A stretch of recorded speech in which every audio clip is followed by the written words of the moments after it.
What up, y'all? It's your boy, Mr. Downtown Ray Melo, and you're listening to the Entertainment Report on iHeartRadio, live from Dubai for Monday, March 12, 2018, delivering some major stories and trends going on in the world of entertainment and beyond. You can follow the show on Facebook, Twitter, or Instagram.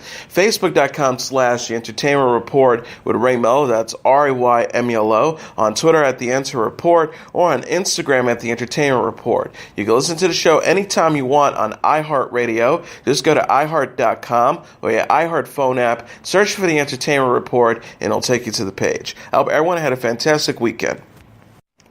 Director Patty Jenkins confirmed Friday Kristen Wiig's casting as the villain Cheetah in the sequel to the blockbuster Wonder Woman. Jenkins tweeted, "So excited to confirm the most thrilling news. Yes, it's true. So incredibly lucky to welcome the sensationally talented Kristen Wiig to our Wonder Woman family. Can't wait to finally work with one of my favorites, and so excited about what we have planned.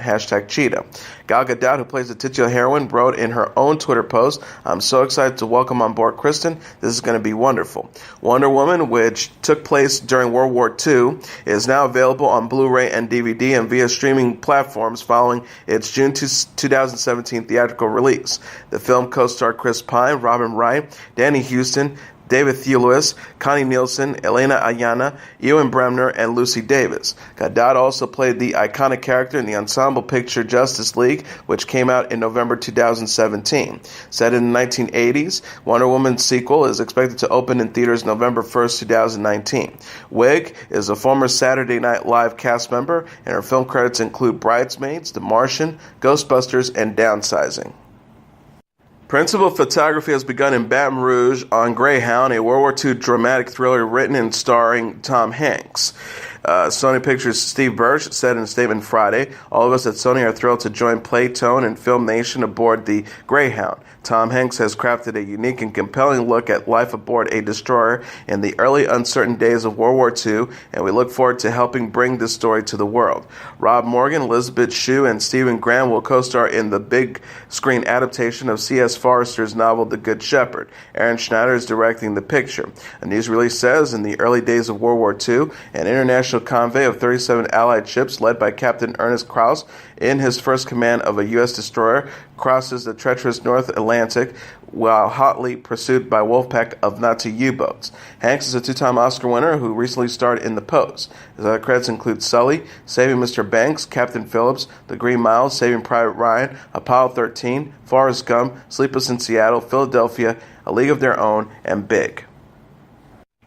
Benedict Cumberbatch provides the voice for the Grinch in the first trailer for Illumination Entertainment's upcoming animated adaptation of Dr. Seuss' How the Grinch Stole Christmas. The clip released Thursday features the grouchy green character going through his daily routine alongside his dog Max. The Grinch is then seen causing trouble inside a Whoville supermarket by making a jar of jelly wanted by a customer fall to the ground and placing nasty pickles into a customer's cart.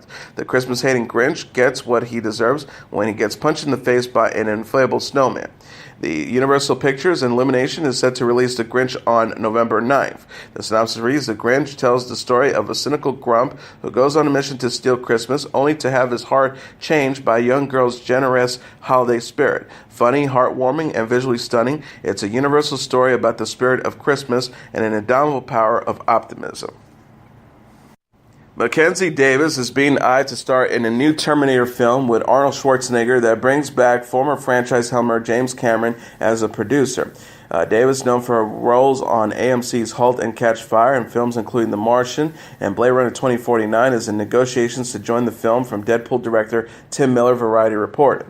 The actress is wanted to portray a soldier on a mission as the series once again pits humans against machines, according to The Hollywood Reporter. Former franchise star Linda Hamilton will reprise her role as Sarah Connor, the tough action hero mother of John Connor, who goes on to lead the human resistance in the future against Skynet and its army of robots. The film rejoins Schwarzenegger, Hamilton, and Cameron for the first time since 1991's Terminator 2 Judgment Day. The new Terminator is set to arrive in theaters July 26, 2019, and will be a directed sequel to Judgment Day. Cameron was not involved in the handful of other Terminator films that have since been released since 1991, including 2003's Terminator 3 Rise of the Machines, 2009 Terminator Salvation, and Terminator 15's Terminator Genisys. Disney has released a video that showcased the construction being done on the company's upcoming Star Wars-themed lands coming to Disneyland and Walt Disney World. The clip released Thursday featured an aerial footage of the construction site in Disneyland in Anaheim, California, which includes the building of large models to help create an authentic Star Wars experience.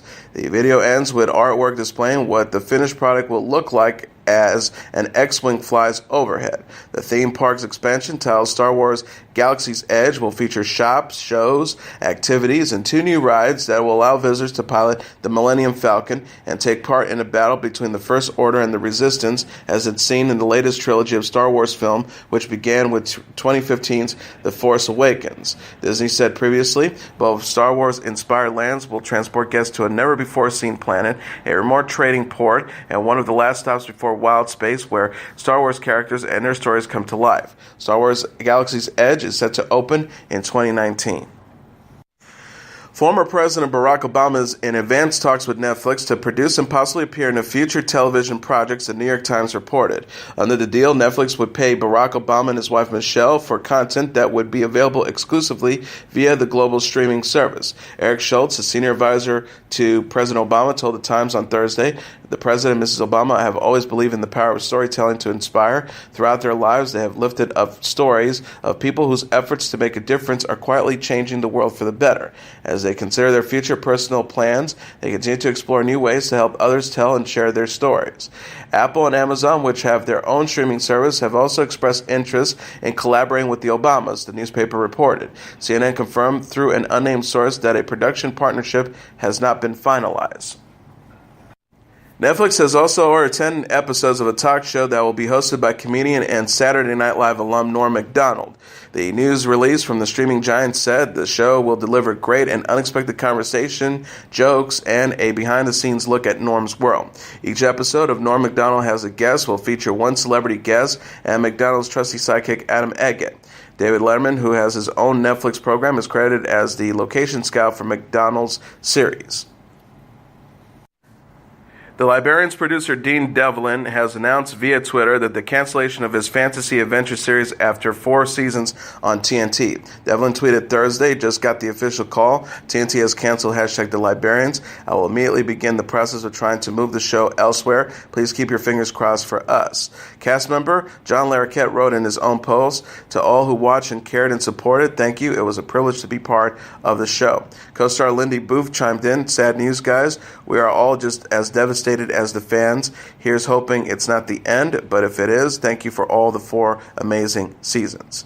Writer-producer John Rogers added in his own Twitter message, "Heartbreaking news for #The Librarians fans, but rest assured at Dean_Devlin will leave no stone unturned to find a new home for the Annex. He is the king of the impossible. Regardless, congratulations to cast and crew for 4 great seasons so far. It was an honor to work with you." Deadline.com said low ratings and networks move towards darker dramas such as The Alienist, Good Behavior, and Animal Kingdom are to blame for the cancellation. The Librarians also star Rebecca Romaine, Christian Kane, and John Harlan Kim. It follows a group of bookish heroes who protect historic and mythological objects from around the world. The show is a spin-off from a small-screen movie franchise that dates back to 2004. Noah Weil starred in the films and plays a recurrent role on the TV series. USA Network says it has ordered to series as a yet untitled spin-off of Suits starring Gina Torres as powerhouse lawyer Jessica Pearson. Jessica left New York for Chicago in last year's mid-season finale of Suits, but she has continued to appear on the show in a recurring capacity.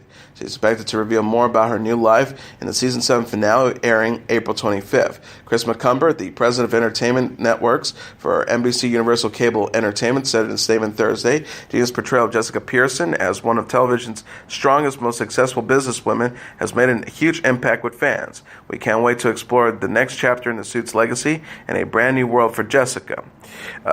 Korsh added, Steve Korsh, the creator and executive producer of Suits and the spin-off series, says, It was an extraordinary pleasure working with Gina on Suits for 6 years. Beyond undeniable talent, she is an incredible partner and collaborator. I always hope we work together again. I'm sincerely grateful to USA and CPU for giving Dan Arkin, my producing partner at Hypnotic, and me the opportunity to continue Jessica Pearson's journey in this new series that will encapsulate all that our fans love about her and Suits, but with its own distinct story that will be unique to the franchise. The cable network recently renewed Suits for Season 8 and announced the addition of Katherine Heigl to the ensemble, which also includes Gabriel Mash, Sarah Rafferty, Rick Hoffman, and new series regular Dual Hill.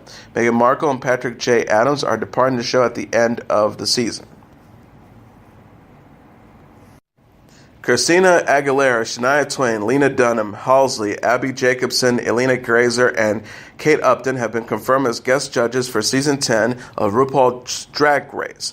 VH1 said Billy Eichner, Kamal Najani, Emily V. Gordon, Padma Lashami, Courtney Love, Nico Tortorella, Audra Macdonald, Ashanti, Logan Browning, Tisha Campbell-Martin, Carrie Preston, Andrew Reynolds, Miles Heisner, Todd Rickall, and Lizzo have also joined the rostering of rotating panelists. Stephen Colbert, Andy Cohen, and Cheyenne Jackson are expected to make guest appearances on the show as well. The 10th season of the competition series is to premiere March 22nd. Returning are permanent hosts RuPaul, Michelle Visage, Carson Kressley, and Ross Matthews. Jeremy Clarkson has confirmed he signed on to host Who Wants to Be a Millionaire revival on Britain's ITV. Clarkson tweeted Friday, "Can't wait to get cracking with Millionaire. Always loved that show." The network replied, "We can't wait either," at Jeremy Clarkson. 7-hour-long episodes are to air as a strip event this spring, timed to the 20th anniversary of the show's debut. New installments of the game show will be taped in Manchester, England. A news release says each contestant will have the opportunity to answer 15 questions on their way to winning this life-changing prize. Help along the way by familiar lifelines of asking the audience, asking a friend, and taking the 50-50 option. Plus, there will be a number of new twists and turns for audiences to look forward to.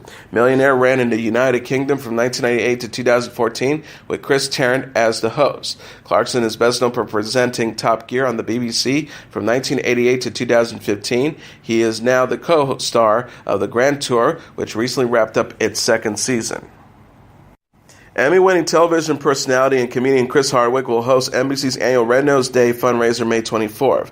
Created by British filmmaker Richard Curtis, Red Nose Day has raised more than $1 billion to fight childhood poverty since it launched in the United Kingdom in 1988. This is the fourth year NBC will air the U.S. version of the telethon. The American network's 3-hour Red Nose Day programming block will also include the returns of Celebrity Ninja Warrior for Red Nose Day and a special edition of Hollywood Game Night.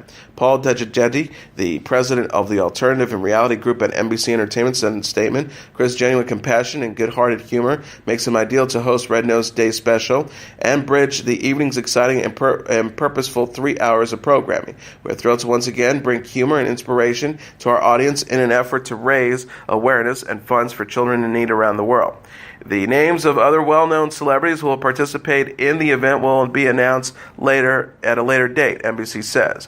Hardwick is best known for his Walking Dead analysis program, Talking Dead, on AMC. Emmy-winning actor Sterling K. Brown performed a parody of his beloved drama This Is Us and The White House when he guest hosted Saturday Night Live this weekend. Brown appeared as Housing and Urban Development Secretary Ben Carlson in the pre-tape segment This Is U.S. The narrator said in a voiceover, "Millions of Americans have tuned into the show that's captivating a nation. A drama so unnerving you can't look away. The number one drama in America. NBC presents This Is U.S., the real-life drama happening in our government every day. The show critics are calling like This Is Us, but without the parts that feels good." An assistant asks Carlson, "Dr. Ben Carlson, what's wrong?" Brown's Carlson replies, "All of it. All of it is wrong." Ada Bryant plays White House Press Secretary Sarah Sanders. "This whole thing with the president having sex with a porn star, it just didn't happen." She then looked down at her podium in the briefing room and sees sticky notes that reads, "Stop lying, Sarah," and "Seriously, what are you doing?" The clip also features Peter Davidson as shirtless senior advisor to the president, Jared Kushner, who throws a liquor bar against a wall after calling United Arab Emirates and asking to borrow $800 million. At home, Sanders sits on her couch and cries as she looks at funeral urns with the names Hicks, Spicer, and Scaramucci engraved on them, a nod to staffers who have left the White House in recent months. Kay McKinnon also revived her impression of counselor to the president, Kellyanne Conway, to tell Sanders, "You're growing up to be just like me, maybe even better," meaning worse. The narrator wraps up the clip as Sanders, Carlson, and Kushner wept inconsolably. This is U.S., this is real. The season 2 finale of This Is Us is to air Tuesday on NBC.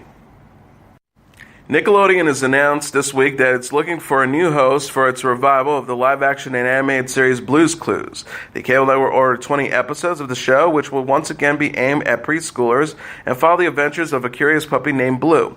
Production on the new Blue's Clues is scheduled to begin this summer. Simia Zargima, the president of Nickelodeon Group, said in a statement, "With Blue's Clues, Nickelodeon launched what became TV's first generation of interactivity for preschoolers and set the bar for quality curriculum-driven shows we have made since. The new modern version of Blue's Clues will capture all the original creativity and visual identity for a whole new audience and ready for its fun adventures and expertly designed problem-solving curriculums." The original Blue's Clues series debuted in September 1996. New episodes aired through 2006.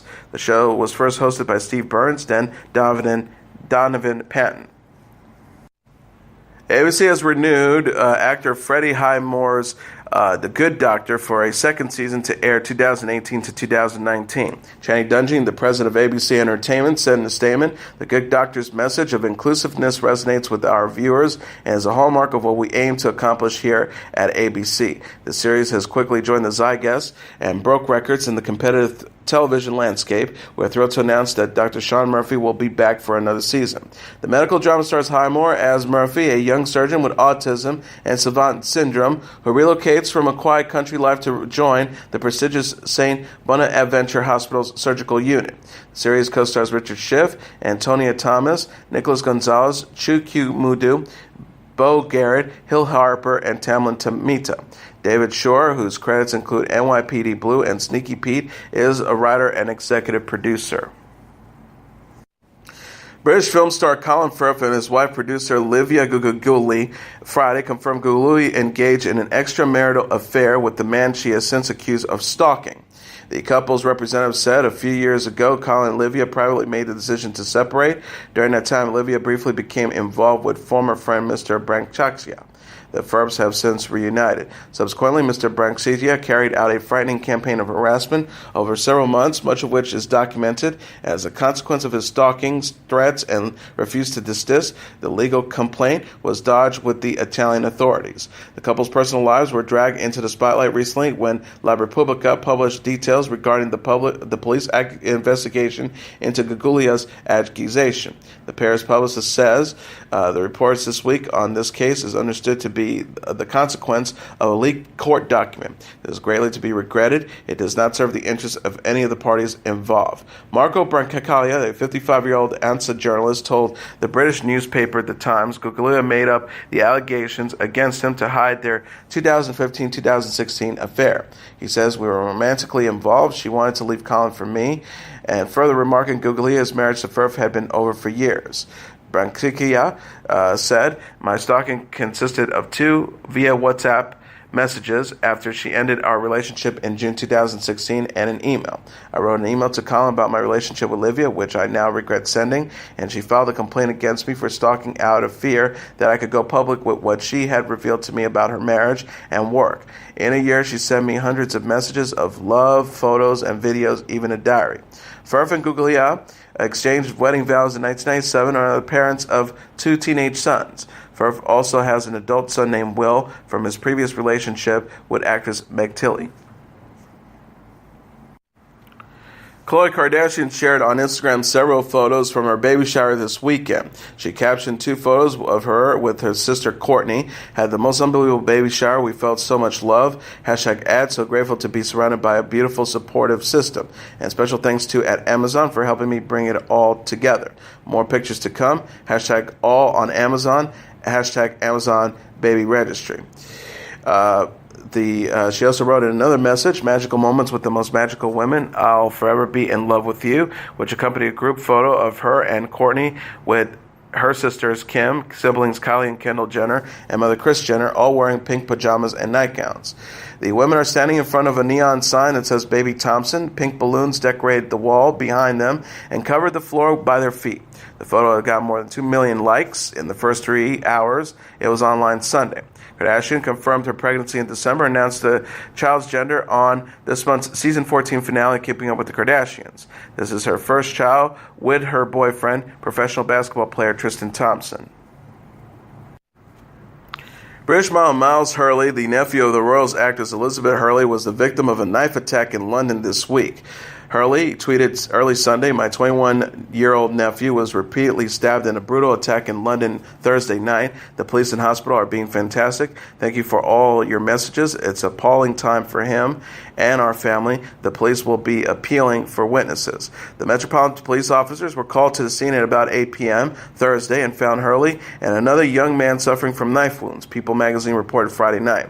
The victims were transported to a hospital where their conditions are described as not life-threatening or life-changing, police said.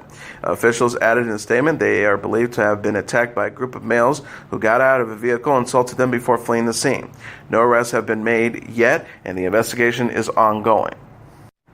Carson Daly says he feels like he's dying during a panic attack. The 44-year-old television personality discussed his longtime struggle with anxiety disorder and panic attacks on Friday's episode of Today. Daly recalled, "Looking back on my life, I was a worry-wart kid. I always was worried. My father died when I was 5. I had an ulcer when I was in high school. I've been nervous my whole life." He says, "My very first panic attack happened, and by the way, I didn't know what it was at the time when I was hosting at MTV. The success of my career, I flew to New York, and my life changed overnight. I had a hard time breathing. I was terrified for no apparent reason." Daly says his panic attacks became so severe that he once checked himself into a hospital. He shared, "You feel like you're dying. In fact, I went to a hospital. I've got leads for heart monitoring on my chest, and I'm like, my heart is going to stop, or I'm going to have a heart attack. And of course, you're perfectly fine." Daly came to fame as a VJ on MTV's Total Request Live and joined Today in 2013. He denied his anxiety stems from being on television, although he often experiences symptoms while he is at work. The star says, "To this day, when I'm on television, I'm never still. Some days I'm just a little anxious, and you'll see me. You'll be able to tell I'm fidgeting." British actor Hugh Grant is reportedly a dad of 5. The 57-year-old star recently welcomed another baby with girlfriend Anna Aberstein, according to Grant's ex-girlfriend Elizabeth Hurley.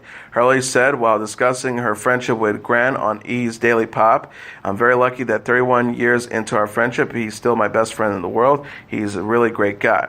She added, "You know, he's now a father of 5. He has 5 kids, and he's a great dad. Yeah, he will remain my best friend for life." Hurley later said on Thursday's episode of Watch What Happens Live that Aberstein gave birth last week. The actress told host Andy Cohen he had another one last week. He has 5. He was over 50 when he spawned them all. She said, "He's actually an enchanting dad, really, really sweet. Having these kids has transformed him from a very miserable person into a fairly miserable person. It's improved him. He's gone up the scale." Grant already shares a son and daughter with Aberstein, who is also dad to 2 children with ex-girlfriend Ting Lan Hong.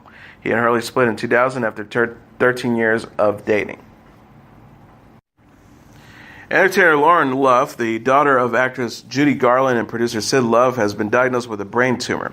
Luft's publicist told People magazine the performer collapsed Friday backstage at her concert at London's Pizza Express Jazz Club, and her husband Colin Firth took her to the hospital. Firth informed doctors she lately had been forgetting song lyrics and parts of her monologue from the show, the Hollywood Reporter said. The 65-year-old breast cancer survivor underwent tests that revealed that she had a brain tumor. She's expected to undergo further exams to determine the severity severity of her illness and best course of treatment.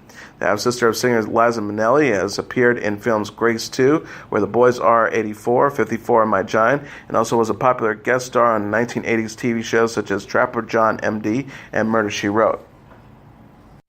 Paramore announced a 26-city North American summer tour in support of their fifth studio album, After Laughter. The tour begins June 12th at the St. Augustine Amphitheater in St. Augustine, Florida, after Paramore performs at the 2018 Baton Rouge Music and Art Festival on June 8th in Manchester, Tennessee. It wraps up July 24th at the Red Rocks Amphitheater in Morrison, Colorado. Paramore will also be making stops in Toronto, Brooklyn, Chicago, New Orleans, and Los Angeles, among other locations. Tickets go on sale for the general public on March 16th, with the pre-sale will begin on March 8th. Paramore will be joined by Foster the People on tour, along with another special guest that will be announced at a later date. The band will be embarking on the third installment of the Parahoy Vacation Cruise Experience, which features live performances from Paramore. The cruise on board the Norwegian Jade will be sailing round trip from Miami to Nassau, Bahamas from April 6th to the 10th. Rap mogul Rick Ross is home from the hospital after a recent health scare. Ross was released after 4 days and received further treatment at his house, the Los Angeles Times reported. He reportedly had been rushed to a hospital after he fell unconscious and woke up slobbing at the mouth. Ross, who has a history of seizures, was treated in the medical facility's intensive care unit, but he has not confirmed what type of medical emergency sent him there. He wrote in an Instagram post Thursday, "Ain't nothing like home, I love y'all." The message captioned a black and white photo of Ross with his back to the camera. He is wearing a jacket that reads "Black Bottles Boys" and has one hand on a concrete block wall, and the other hand is a bottle of rose champagne he promotes. TMZ says Ross left the hospital Monday and was spotted shopping with his family in the Miami area Friday.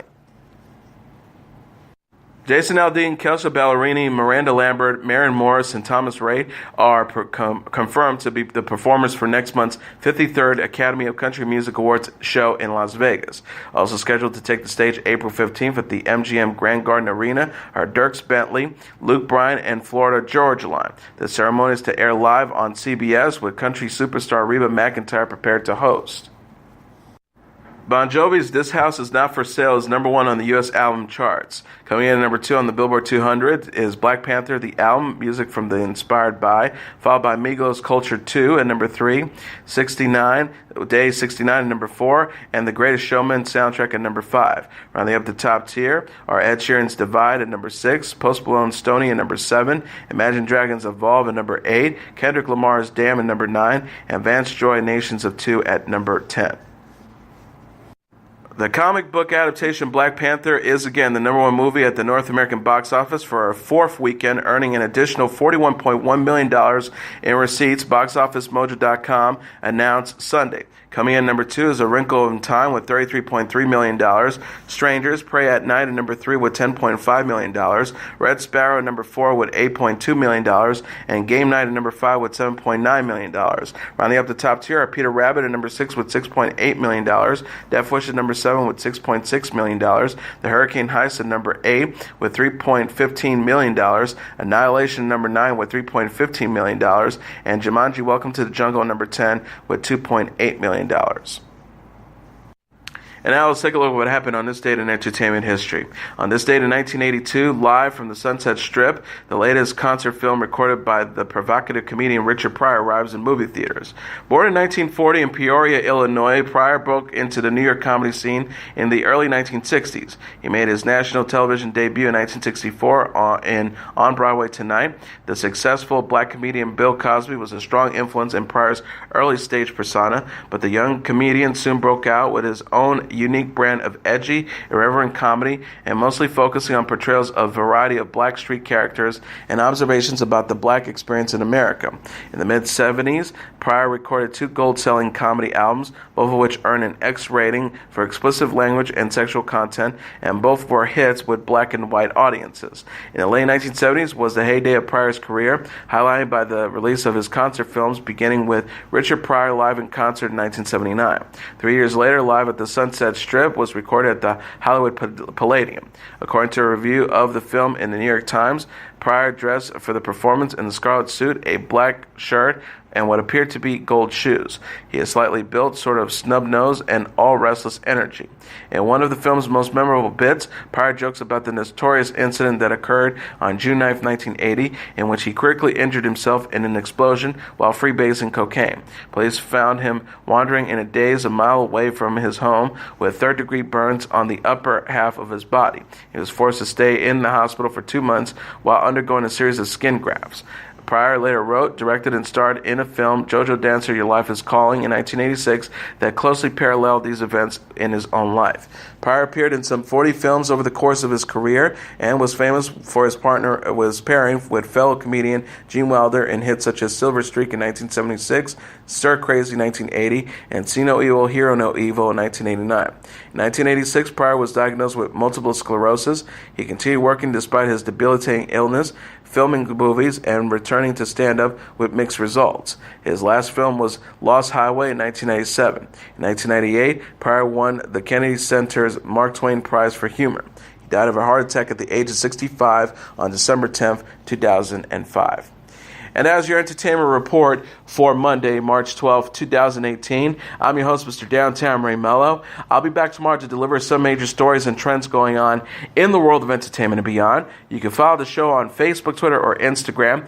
Facebook.com/The Entertainment Report with Ray Melo. That's RAYMELO. On Twitter at The Enter Report, or on Instagram at The Entertainment Report. You can listen to this episode or any previous episodes of The Entertainment Report anytime you want on iHeartRadio. Just go to iHeart.com or your iHeart phone app, search for The Entertainment Report, and it'll take you to the page. Good night, and God bless you all.